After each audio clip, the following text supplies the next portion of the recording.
দেখে মনে হতে পারে এ যেন কোন এক ভ্যাটিকান সিটি অথবা নদীর শহর। আসলেই এটি তা নয়, এটি হলো বাংলাদেশের রাজধানী ঢাকা জেলায় অবস্থিত ভাটারা থানার আওতাধীন ফাঁসের টেকমোড় ও ব্যাপারী বাড়ির রাস্তা।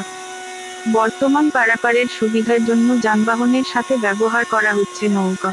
এখানে প্রত্যেকজন যাত্রীর জন্য 20 টাকা করে ভাড়া নির্ধারণ করা হয়েছে। হালকা বৃষ্টি হলে 1 হাঁটু পরিমাণ পানি লেগে যায় এই অঞ্চলে।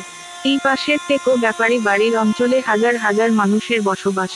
এখানে সারা বাংলাদেশ থেকে আগত university of information technology and sciences UITS এর অনেক মেধাবী শিক্ষার্থীরাই আশেপাশে থাকেন। তাদের কথা অনুযায়ী জানতে পারা যায় যে, হালকা পানি হলেই নিচ থেকে ড্রেনের ময়লা সহ রাস্তা নাজেহাল অবস্থা হয়ে যায়। দুর্ভোগ পড়তে হয় সাধারণ মানুষ ও শিক্ষার্থীদের। বর্তমান ব্যাপারটি ঘুরে দাঁড়িয়েছে অন্যদিকে। বর্তমানে পরিবহনের জন্য ব্যবহার করা হচ্ছে নৌকা। পারাপারের জন্য প্রত্যেকজন মানুষের কাছে নেওয়া হচ্ছে 20 টাকা করে।